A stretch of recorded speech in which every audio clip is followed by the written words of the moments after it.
નમસ્કાર, પ્રણામ, સ્વાગત છે તમારું અમારી યુટ્યુબ ચેનલમાં। તો મિત્રો, આપણો આજનો વિડીયો છે તુલસીને દૂધ અર્પણ કરવાથી શું થાય છે। એવું માનવામાં આવે છે કે તુલસીના છોડની અંદર ભગવાન વિષ્ણુનો વાસ હોય છે।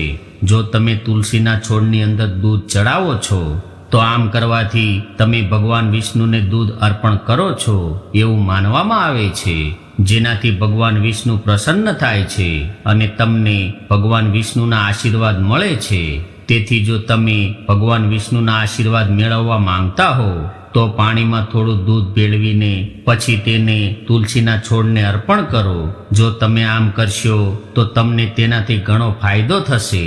નંબર 2, જો તમે તુલસીના છોડની અંદર દૂધ ચડાવો છો તો તેનો ફાયદો એ છે કે ઘરની અંદર દેવી લક્ષ્મીનો વાસ થાય છે, અને જો તમારા ઘરની અંદર માતા લક્ષ્મી નથી તો તેનો અર્થ એ છે કે તમારા ઘરમાં કંઈ પણ નથી, કારણ કે માતા લક્ષ્મી ધન સાથે જોડાયેલા છે।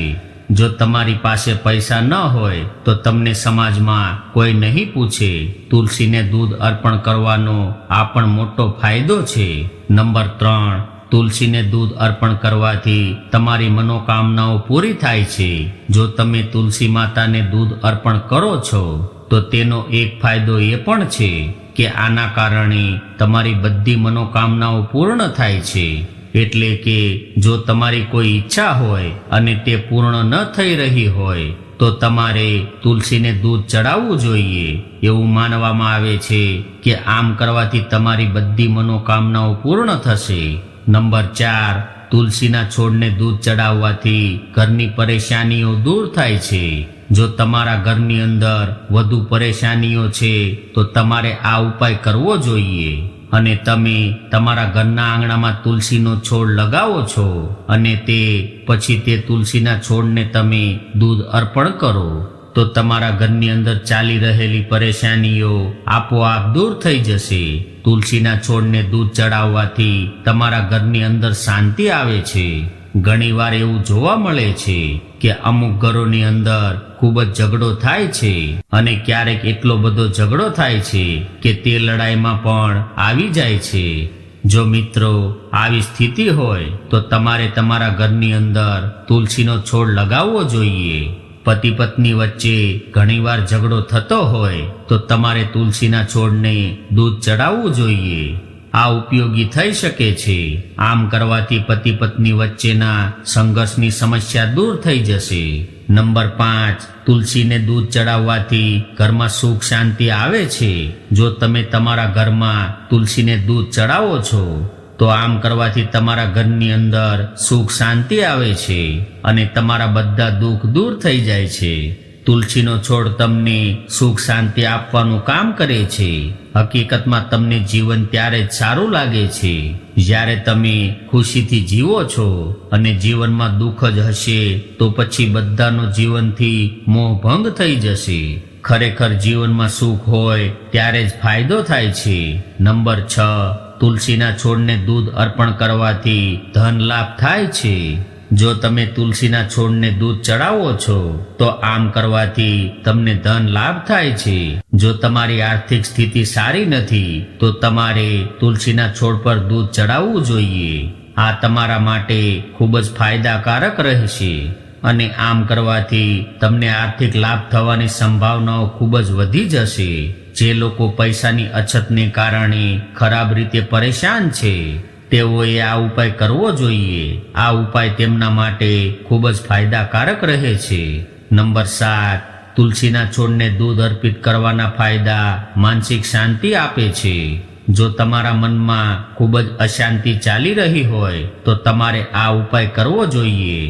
સૌ પ્રથમ સારા દિવસે તમારે તમારા ઘરની અંદર તુલસીનો છોડ લગાવવો જોઈએ, અને જો તમે તુલસીનો છોડ લગાવો છો તો આમ કરવાથી તમને ઘણો ફાયદો થશે અને તે પછી તમારે તુલસીના છોડની અંદર દૂધ અર્પણ કરવું જોઈએ।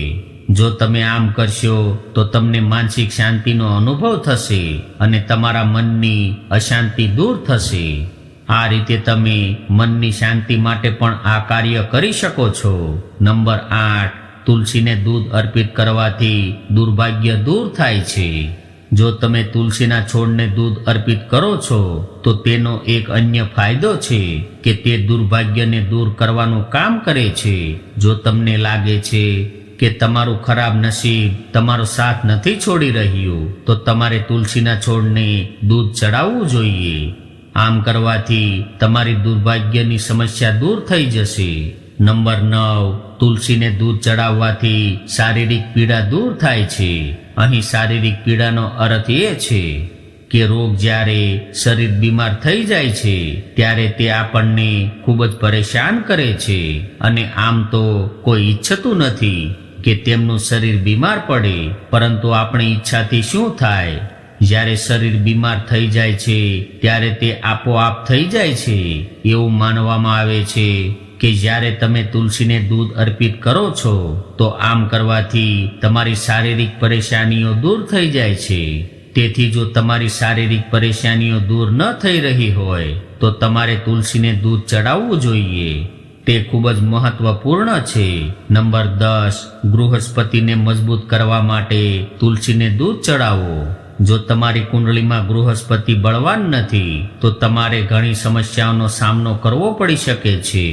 તમારે આ વિશે જાણવું જોઈએ અને આ માટે તમારે કોઈ જાણકારને તમારી કુંડળી બતાવવી જોઈએ. જો ગૃહસ્પતિ નબળી સ્થિતિમાં હોય તો તમારે તુલસીના છોડની અંદર દૂધ ચડાવવું જોઈએ. આમ કરવાથી ગૃહસ્પતિ બળવાન બને છે. નંબર 11, તુલસીને દૂધ અર્પણ કરવાથી માનસિક એકાગ્રતામાં વધારો થાય છે. જ્યારે પણ આપણે કોઈ ધાર્મિક કાર્ય કરીએ છીએ ત્યારે તેની અસર આપણા મન પર પડે છે. જો તમે તુલસીને દૂધ અર્પિત કરવાનું સારું કાર્ય કરો છો તો તેનો ફાયદો એ છે કે તમારા મનમાં શાંતિ આવે છે અને તમે જાણો છો કે જ્યારે મનમાં શાંતિ પ્રવેશે છે ત્યારે એકાગ્રતા આપોઆપ તમારા મનમાં પ્રવેશ કરે છે. જો તમારે પણ માનસિક શાંતિ જોઈતી હોય તો આ એક નાનકડો પ્રયોગ છે જે તમારે કરવો જોઈએ. નંબર 12, તુલસીનો છોડ સુકાઈ જવો અથવા મુરઝાઈ જવો એ અશુભ સંકેત છે. એવું માનવામાં આવે છે કે જો તમારા ઘરની અંદર તુલસીનો છોડ હોય અને તે કોઈ કારણોસર અચાનક સુકાઈ ગયો હોય તો તે શુભ સંકેત નથી. આનો અર્થ એ છે કે તમારા ઘરમાં કોઈ પ્રકારનું સંકટ આવવાનું છે. તેથી એક રીતે આ તમને સાવધાની વિશે સંકેત આપે છે. તમારે આ વિશે જાણવું જોઈએ. જો તુલસીનો છોડ સુકાઈ ગયો હોય તો તમારે તેને કાઢીને તેની જગ્યાએ બીજો છોડ લગાવવો જોઈએ. નંબર 13, સાંજના સમયે તુલસીને સ્પર્શ ન કરવો જોઈએ. એવું માનવામાં આવે છે કે સાંજે તુલસીને સ્પર્શ ન કરવો જોઈએ કારણ કે તુલસી સાંજે સૂઈ જાય છે. જો તમે આ સ્થિતિમાં તુલસીને સ્પર્શ કરો તો તે સારું માનવામાં આવતું નથી. જો તમારે તુલસીના પાન તોડવા હોય તો તમે તેને દિવસ દરમિયાન તોડી શકો છો. નંબર 14, તુલસીના છોડની નિયમિત પૂજા કરો. જો તમે તમારા ઘરના આંગણાની અંદર તુલસીનો છોડ વાવ્યો છે તો તમારે ત્યાં નિયમિત પૂજા કરવી જોઈએ. આ તમારા માટે યોગ્ય રહે છે. જો તમે આ નહીં કરો તો તમારે ઘણી મુશ્કેલીનો સામનો કરવો પડશે. જો તમે નિયમિત પૂજા 2 કરો છો અને ઘીનો દીવો કરો છો તો ફાયદો થશે કે તમારા ઘરની અંદર ઘણી સારી વસ્તુઓ થવા લાગશે. નંબર 15, સાફ સફાઈનું ધ્યાન રાખો. જો તમારા ઘરની અંદર તુલસીનો છોડ છે તો તમારા માટે સ્વચ્છતાનું ધ્યાન રાખવું ખૂબ જ જરૂરી છે અને તમારે તુલસીના છોડની આસપાસ ચપ્પલ અને બૂટ લઈને ન જવું જોઈએ. જો તમે આ કરો છો તો તે અશુભ માનવામાં આવે છે અને તુલસીના છોડની આસપાસ કોઈ પણ પ્રકારનો કચરો ભેગો ન કરવો જોઈએ. આ સિવાય જો આપણે તુલસીની વાત કરીએ તો તુલસીને માતા માનવામાં આવે છે. તેથી તેમને સમયાંતરે ચૂંદડી ઓઢાડવી જરૂરી છે અને તમારે તે ચૂંદડીને બદલતા રહેવું જોઈએ તો જ ફાયદો થઈ શકે છે. નંબર 16, જો તમે તેની સંભાળ રાખી શકો છો તો જ તેને વાવો.